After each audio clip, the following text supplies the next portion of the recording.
माननीय अध्यक्ष जी, बहुत बहुत आभार। और आपने हमेशा बराबरी का व्यवहार किया है, तो हम भी ये अपेक्षा करते हैं कि जैसे 10 मिनट 11 मिनट आप लोग बोले तो आपसे किसकी बराबरी हो सकती है? टोक देते हैं तो अब लड़खड़ा जाएगा। आपसे किसकी बराबरी हो सकती है? किसी की नहीं हो सकती। माननीय नेता सदन ने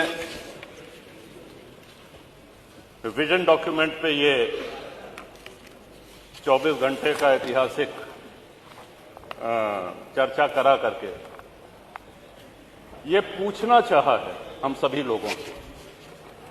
माननीय प्रधानमंत्री मोदी जी का एक सपना है कि 2047 में जब हमारा देश अपनी आजादी के 100 वर्ष पूरे कर रहा हो तो हमारा देश कैसा दिखना चाहिए, हमारा देश कैसा होना चाहिए, इस विषय में उत्तर प्रदेश विधानसभा के माननीय सदस्यों की क्या राय है, क्या सलाह है, इस निमित्त ये विशेष आह्वान किया गया है।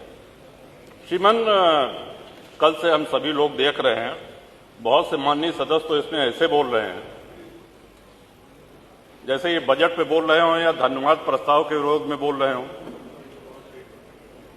हम लोगों को अपनी राय देनी है, अपने सुझाव देने हैं। वो सुझाव यदि मानने लायक हुआ तो मानेंगे, नहीं मानने लायक हुआ कोई बात नहीं।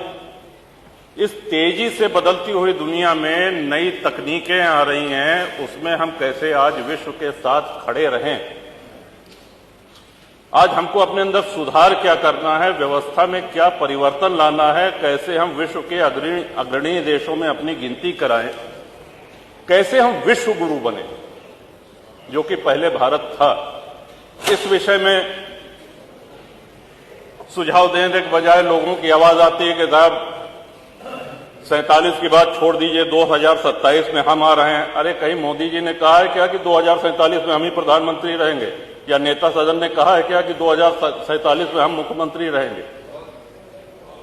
पार्टी और नेता आएगी जाएंगी, राष्ट्र का एक दृष्टिकोण होना चाहिए, एक लंबी लॉन्ग टर्म प्लानिंग होनी चाहिए ताकि हमारे देश की उन्नति हो सके और हम एक विश्व के अग्रणी राष्ट्र में अपनी गिनती करा सके। इसलिए ये सदन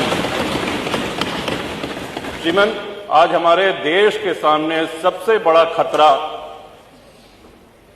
जो बाहर से भी है और अंदर से भी है वो है आतंकवाद का। आतंकवाद इतना नित्य प्रयोग किया जाने वाला शब्द है कि हम इसको हल्के में लेने लगे। कल्पना करें, अमरनाथ जी दर्शन करने यदि कोई भक्त जाता है, बड़ी संख्या में लोग जाते हैं, 80,000 सैन्य बल लगते हैं सुरक्षा देने के लिए। क्या हम कल्पना कर सकते हैं अगर वहां सेना और अर्धसैनिक बल न हो तो जो श्रद्धालु हैं, जो दर्शनार्थी हैं, क्या वो दर्शन कर सकते हैं? उनके साथ आतंकवादी क्या व्यवहार करेंगे, और जो व्यवहार करेंगे क्या जाति पूछकर करेंगे? अभी हाल में पुलवामा हुआ है, आप सभी लोगों ने देखा है, हम सभी लोग इसके गवाह हैं। कलमा जानते हो, कलमा पढ़ो।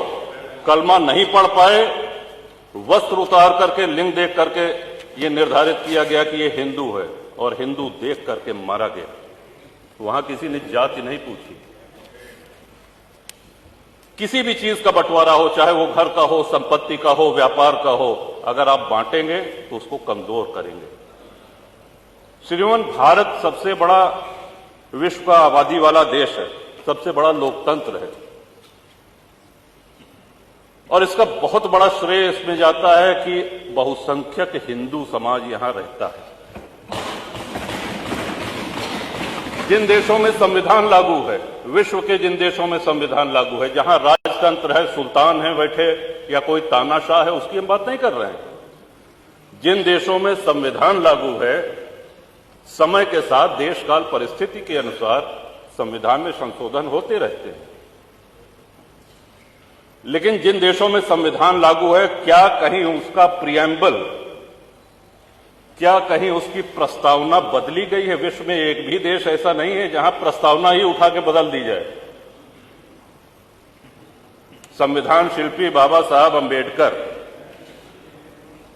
संविधान सभा के अध्यक्ष बाबू राजेंद्र प्रसाद, पंडित जवाहरलाल नेहरू, सरदार पटेल, सरोजनी नायडू जी, कृपलानी जी, ऐसे ऐसे विद्वानों ने मिलकर के हमारे संविधान की रचना करी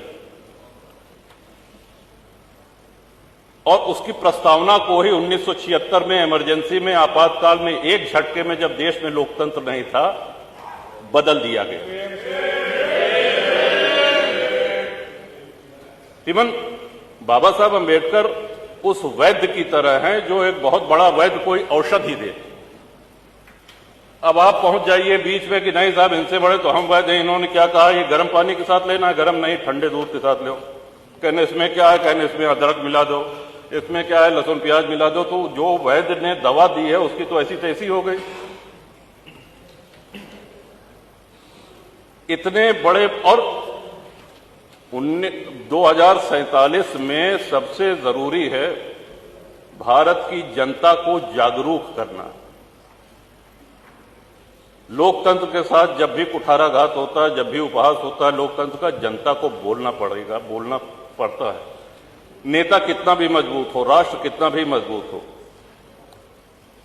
लेकिन राष्ट्रवासी वो जागरूक हों, मुखर हों। और इसके पीछे शिक्षा प्रणाली एक बहुत बड़ा कारण है। मैकाले की शिक्षा प्रणाली ने हमको हीन भावना सिखा दी है। आज हमारे गुरुकुल बंद हो गए हैं। धीरे धीरे ये प्रयास हो रहा है कि हमारा गौरवशाली इतिहास आज हमारे बच्चों तक पहुंचे और उसके लिए इंटरनेट जैसी कई सुविधाएं उपलब्ध हैं। श्रीमान, भारत में लगभग हर प्रमुख धर्म का व्यक्ति रहता है। हिंदू हैं, मुसलमान हैं, सिख हैं, ईसाई हैं, लेकिन किसी भी जैन हैं, किसी भी अन्य धर्मानुयायी के धर्मस्थल से पैसा नहीं लिया जाता है। कहीं आपने सुना है मस्जिद से पैसा ले रही है सरकार, चर्च से पैसा ले रही है सरकार? लेकिन 4 लाख के ऊपर हिंदू मंदिर ऐसे हैं जो सरकारी नियंत्रण में है और सरकार चढ़ावे का पैसा उनसे लेती है। जो भक्त जाता है, जो दर्शनार्थी जाते हैं, वो ईश्वर के प्रति अपना समर्पण करते हैं। सरकारी नियंत्रण मंदिरों पर से हटना चाहिए। आपके माध्यम से, इस सदन के माध्यम से अपनी ये बात पहुंचाना चाहेंगे श्रीमान। और हमारा स्पष्ट मानना है, लोगों ने जापान की तुलना करी कि साहब जापान कभी किसी का गुलाम नहीं रहा, और जापान हो, यूरोप के कई देश हो, उनके साथ सबसे बड़ा फायदा जानते हैं क्या है? उन्होंने अपने आस्तीन में सांप नहीं पाले हुए हैं। हमारे आस्तीन में इतने सांप है कि हम अपने घर के सांपों से लड़े कि बाहर के दुश्मनों से लड़े। आपका इशारा हो गया श्रीमान, 2 मिनट। बहुत अच्छे हो, इशारा समझते हो। अंग्रेज जब भारत में आए, उसके पहले हमारी जीडीपी विश्व की जीडीपी के 30% से अधिक थी। पूरा व्यापार हम करते थे, और जब गए तो लगभग 1-1.5% बचे थे। हम कंगाली पे आ गए थे। अंग्रेज जब आए तो 60 से 70 हजार अंग्रेज सैनिक थे कुल, और उस समय अविभाजित भारत की आबादी 60 करोड़ थी। 1857 की गदर के बाद, स्वतंत्रता संग्राम के बाद, वो संख्या अंग्रेज सिपाहियों की 80,000 से 1 लाख हो गई। आप कल्पना करें, 60 करोड़ लोगों पर 1 लाख अंग्रेज सैनिक हुकूमत करते रहे, हमारा खून चूसते रहे। क्यों? क्योंकि हम मौन रहे, हम निष्क्रिय रहे। और आजादी के बाद भी हमको अहिंसा का एक ऐसा पुट पढ़ा दिया गया कि अहिंसा परमो धर्मा। हाँ ठीक है, अहिंसा परमो धर्मा है, लेकिन इसकी दूसरी पंक्ति है अहिंसा परमो धर्मा धर्म हिंसा तथैव च। इन्हीं शब्दों के साथ आपका आभार व्यक्त करते हैं श्रीमान। और कुंभ की चर्चा आई तो कुंभ में मैंने प्रवास किया श्रीमान। देश विदेश में कुंभ की चर्चा हुई, प्रशंसा हुई, और एक छोटे से छोटे सफाई कर्मी से लेकर के बड़े से बड़े अधिकारी ने अपनी पूरी ऊर्जा लगा दी। मैं समझता हूं कि इतने बार तुम माननीय नेता सदन गोरखपुर नहीं गए होंगे जितनी बार प्रयागराज गए हैं। सुबह न देखा न शाम देखा, हमेशा पहुंचते रहे। और अद्भुत व्यवस्था, 60 करोड़ के ऊपर श्रद्धालुओं ने पतित पावनी मां गंगा में स्नान किया। इतना बड़ा जमावड़ा सनातनियों का, लेकिन कहीं ये नारा सुनने को मिला कि साहब इस मजहब के, इस धर्म के लोगों को हम नहीं रहने देंगे। कहीं किसी दूसरे धर्म, किसी दूसरे मजहब के किसी धर्म स्थल को कोई नुकसान पहुंचाया गया? एक नारा कहीं लगा? यही सनातन की, यही हिंदू धर्म की महानता है। और श्रीमन, भारत इसीलिए धर्मनिरपेक्ष राष्ट्र है क्योंकि हिंदू बाहुल्य है, सनातन बाहुल्य है।